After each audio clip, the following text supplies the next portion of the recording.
Um, I'm gonna do some crunches because I need to feel like I did something successful today. Y'all can't see the full effect, but I'm gonna let y'all see it because I'm just that bold. I'm not really dressed for exercise. Yeah, that's all the fat rolls, y'all. So, it's not so bad when you stand up, you can't really see it, but it's there, or it's not as amplified as it is when you're sitting down. I'll give y'all the side view too. Yeah. So yeah, those are my fat rolls, and I'm gonna do some crunches. What inspired me was one, I'm fat, and two, there was some guy out here that was like jogging and running and this, that, and the other, and that's really what I should be doing. Um, so yeah, so I'm gonna do some crunches. I'm gonna have YouTube in the background to keep me company. When I'm done with this, I'm finished for the day. We're gonna listen to Napoleon Hill, Laws of Success. I'm about 40 minutes into it. I haven't been actively listening, just had it in the background. Today is Thursday, June 26th, and I decided today I was gonna come to the park, do all my phone calls and stuff out here, and it just depends on how you measure success. I got out, I went through the actions, didn't get any positive response. One, I tried to follow up with the temp agent to see if I can go ahead and set an appointment for tomorrow. They wanted me to take some tests. I didn't have Flash or whatever on my computer, so I couldn't take it. And then the phone was jacked up, so they couldn't hear me, and I had to call back like 20 times to try to see if I could get together with them and do it in their office, which was a big waste because actually earlier during the week I was there all week. What else? So yeah, I have an interview set up for tomorrow. Go pick up a check for tomorrow. But to be honest with you, those people are shady. They might not pay. The vacation place that I was at all week, they didn't pay. Um, and that would have been okay because I didn't fulfill. Like I said, I was going to work 6 days, but it would have been all right with me. But the guy told me just to come, and he was going to give me, some money or whatever. But he totally reneged on that, and then reneged on it, try to ridicule me, and then try to put it back out there so he could renege again. So to cut all that, I was just like,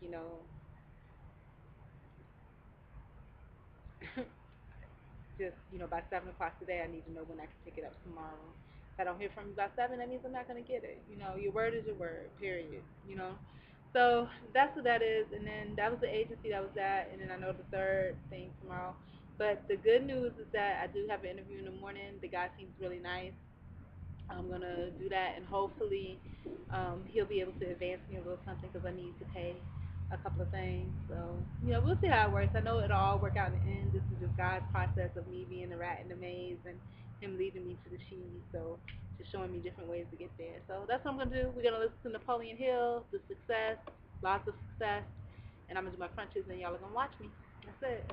For the things or circumstances you want is voice, the starting point of all applied faith. Be definite, believe, and act. And keep on acting if at first you meet with defeat. 6, when doubt creeps into your mind, remember that whatsoever a man believeth, that shall he also reap. Remember, faith is not something you get. Faith is something you already have. But you may be using it in reverse gear by believing in the circumstances and things you do not want, the things you fear. Remember also that faith is guidance only. It is not a power which will bring you what you want, but a power that can guide you to go after what you want and get it. Remember, too, that your faith is limited only by your own capacity to believe. You can do whatever you make up your mind to do.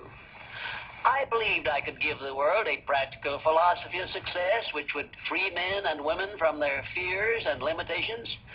I stood firmly back of that belief through 20-odd years of effort and saw my belief give freedom to millions of people. Do the thing, said Emerson, and you shall have the power.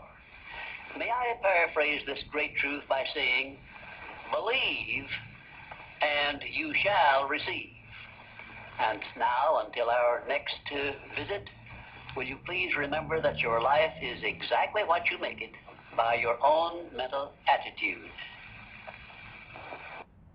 Look at that nice, juicy, fat belly. I'm happy to be with you for our 5th visit, and our subject is a pleasing personality. Your personality determines whether people are attracted to you or shy away from you. It is the show window in which you display your character to the world, and it is the one thing which distinguishes you from all other human beings. It is your trademark by which people recognize you, and it is the thing which determines your success or failure in selling yourself through life. Therefore, you should see your personality just as others see it, so you may improve it where it needs improvement. Your personality consists of more than 30 different factors, traits, and characteristics. Because of the limit of time I can devote to this visit with you, I can mention only the more important of your traits of personality. But before I begin to describe these traits, I want you to know that every trait which goes into your personality is under your control, and you can improve it so it will be whatever you want it to be. Let us start with the most important trait of your personality, your mental attitude. This is a trait with which you attract people to you and cause them to like you, or repel them and cause them to dislike you. Your mental attitude must be positive if you attract people to you. How do other people know whether your mental attitude is positive or negative, you may ask? Well, the answer is easy. First of all, other people tune in and pick up your mental attitude by telepathy without your saying a word or making a move. But there are other ways they can tell whether your mental attitude is negative or positive. You disclose this information by the tone of your voice, whether it is pleasant or harsh, by the expression on your face, whether it is soft and pleasing or harsh and scowling, by the courtesy and consideration you show other people, or the lack of these.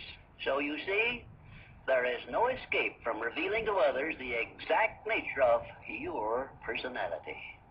The next most important trait of your personality consists of your flexibility of your mental attitude or your lack of it. If you have flexibility, you adjust yourself to all the circumstances in your relations with others without losing your composure or allowing yourself to become irritable or angry. Just remember, if you have flexibility of your mental attitude, it will be impossible for anyone to make you angry or to irritate you without your consent or cooperation. Now, this is worth knowing, isn't it? You cannot control the actions of other people which might justify you in becoming irritated by them, but you can control your reaction to all such circumstances by exercising your trait of flexibility. And you will observe that all people in the higher brackets of success have this flexibility, and they do control their reaction to the influences of other people. The third most important trait of a pleasing personality is the ability to control and direct your emotion of enthusiasm.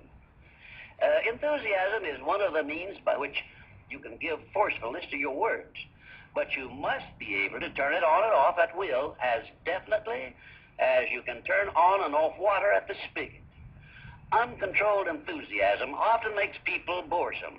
It also may open wide the window to one's mind through which other people may enter and influence one in ways he does not wish to be influenced. The fourth most important trait of a pleasing personality is a sincerity of purpose. The person who is not sincere in all relationships with others is soon detected and rejected, because no one is attracted to the person who thus endeavors to deceive others. Sincerity is one quality of character which cannot be successfully faked, not even by the most astute rascal or the most efficient actor, because insincerity evermore carries with it some warning sign which other people recognize. You have only to go back into your own experience with insincere people to prove the truth of what I have stated. There are 26 other important traits which give one a pleasing personality, but I do not have time to give them to you in this visit. Now let us turn our attention to some of the common habits which destroy a pleasing personality. Please check yourself as I describe these negative habits. And you may make discoveries about yourself sufficient to enable you to rebuild your entire personality so it will become a master salesman in your behalf. One of the most destructive habits which make one's personality objectionable is that of breaking in and running away with the conversation when others are speaking. And 2, sarcasm, expressed by insinuations and wisecracks which are not so wise, is near the head of the list of habits which give one a negative personality. And 3rd, vanity expressed by either words or actions is sure to make one unpopular. And 4, indifference in listening while others are speaking is sure to be noticed and resented. It is more profitable to be a good listener than it is to be a good talker, because one is always apt to learn something while listening to others, but never learns anything from hearing himself talk. 5, the attempt to flatter where flattery is obviously not deserved will bring quick resentment from others.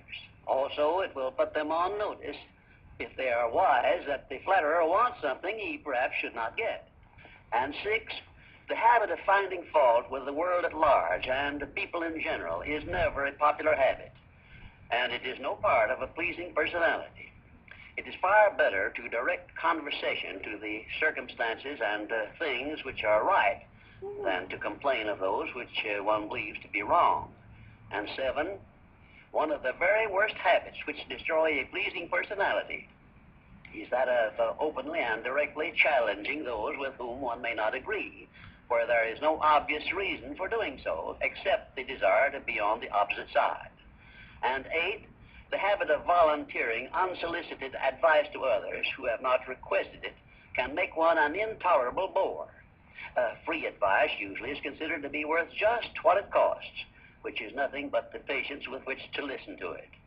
And 9, the habit of speaking of one's physical ailments, worries, and personal problems may be tolerated by others, but this habit will never make one welcome or pleasing. If you wish to make yourself welcome in your relations with others, manage to talk about things which interest and concern those to whom you are speaking. You will never be boresome to the person to whom you are speaking of himself and the things which interest him, a truth which all master salesmen understand and respect.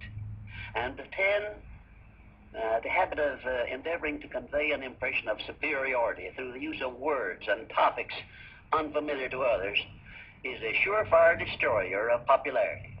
If you wish to sell yourself to others successfully, you must negotiate with them on their own level through terms which they understand. And 11, envy of those who are successful is a trait which destroys a pleasing personality. The truly great men and women have all been known to be generous, sympathetic, and joyous in connection with the good fortunes of others. And 12, slovenliness in body, posture, and in clothing never attracts but always repels others. Clothes make not the man, as has been said, but they surely give him a mighty good start if they are appropriate and properly worn. Carelessness in body carriage and posture is immediately traceable to a negative mental attitude. If you are free from these 12 common habits which make one unpopular,